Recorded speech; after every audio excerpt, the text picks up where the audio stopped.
Innovating Education Learning World in association with WISE, an initiative of Qatar Foundation.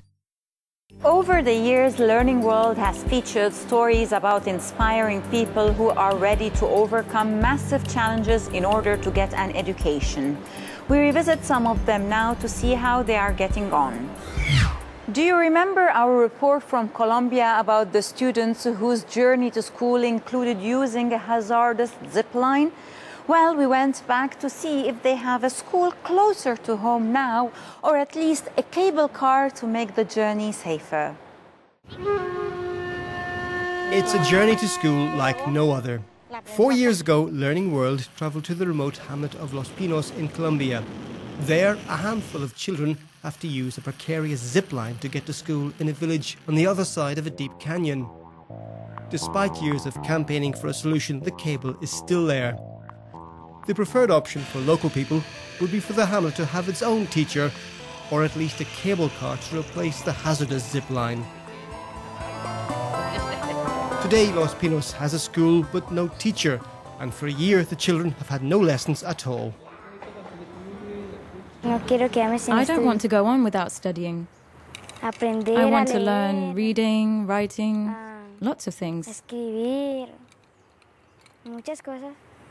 If there was a teacher in that school, my 3 children would be studying.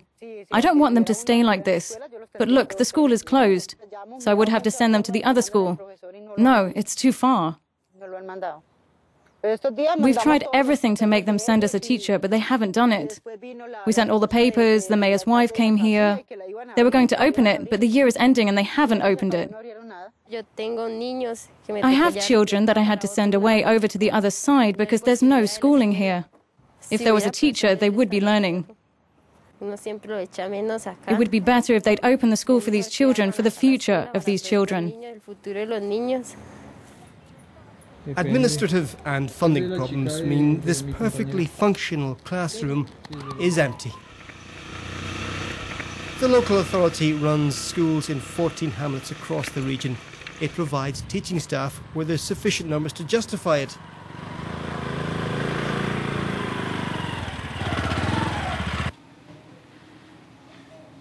But that's where Los Pinos has a problem.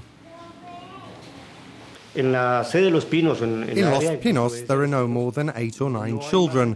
At least 15 children are required to open the school. Riding the zip line is not easy. It's very risky. The cable car would be a great solution. But the community can't even find out at what stage this project is at, or what kind of resources are available. But it would be a wonderful solution.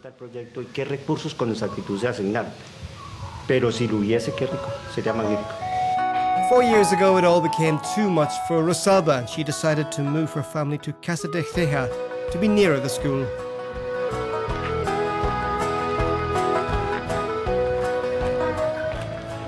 What happened is that the oldest children had to go to a secondary school here. And for the youngest, it was better to bring them also to the school in Casa de Ceja. In Los Pinos, the problem is that we had to cross every day. It's better to come live here in Casa de Ceja. It was very dangerous in winter. Today the morning starts in the same way. On the rugged path, the journey to school is still not the easiest, but it's a lot safer.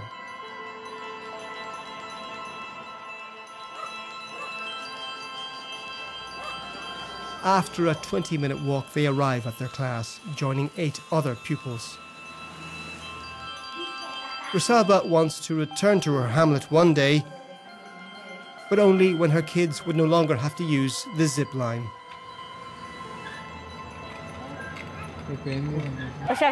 If there was a cable car, I would like to continue living on the other side in Los Pinos. It's a quieter place.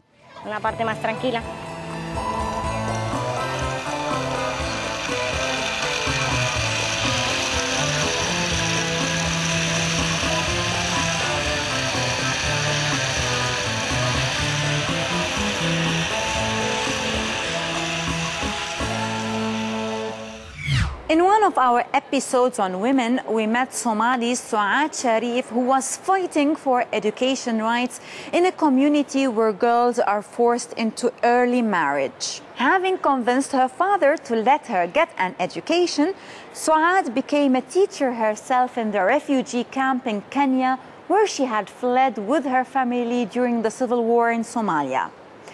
Suad is now in the US. Why did she move there and how is she coping? Let's hear her story.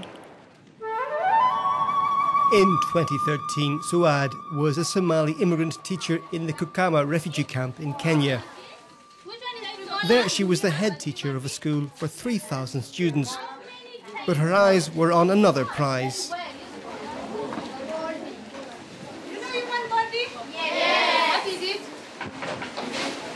I'm a teacher at the moment, but I don't want to be a teacher in future. But I want to do international relations and be like Ban Ki-moon, maybe. That guy has finished his high school. You select. Suad Sharif has made a giant leap since we last met her in Kenya. She moved to Columbus, Ohio. Refugees arriving in the US are sent to classes to help them settle in. Her teacher quickly recognized her passion for teaching and asked her to help. So Suad is back in the classroom as a teacher. The students in this English and American culture class are adults. And those exams they do without multiple choice. Here in middle class they do multiple. Suad is living the dream of many refugees. An American home for her family. But Suad stays in touch with her former students in Africa with texts and often looks at videos from her old home, like the episode of Learning World in which she featured.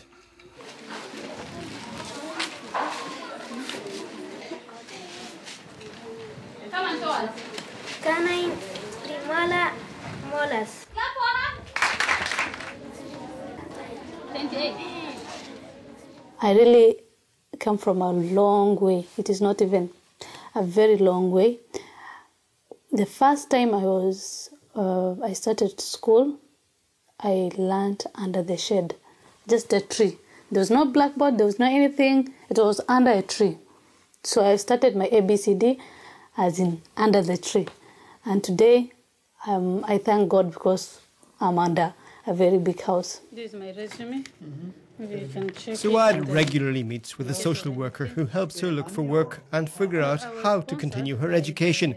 She hopes for a scholarship and a job that will pay enough for her tuition. Yeah, definitely. We're gonna. No, if you see Columbus suburb. For me, I thought when you come to US, you'll get the scholarship direct, you'll get a good job direct, and I will be able to support those children. I really want to go back to school and study and make a difference, especially from my community where I come from. Girls don't go to school, girls don't study. So I want to show them that a woman can be a better person in the society. Despite her own challenges, Suad has found children who need her help. Each night she tutors students with their homework. She's also helping at an after-school program. It's all part of her bigger plan.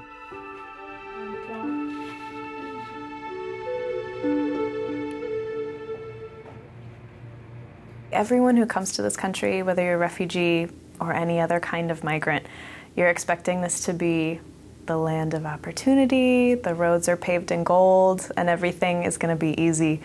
And the truth is, it's difficult for everyone who comes, no matter your situation. For refugees in particular, there are always issues of dealing with expectations, of thinking that this is going to be the United States of America that you get to see from Hollywood's perspective. But Suad has faith in her own ability. Teaching, it is like a base to everything. You start and then later on you chip to something else. So I just want to do international relation, and one time I still have that hope, but I don't know whether I'll be or not, but I still have that hope, and I think I can be. Now it is over to you. What do you think?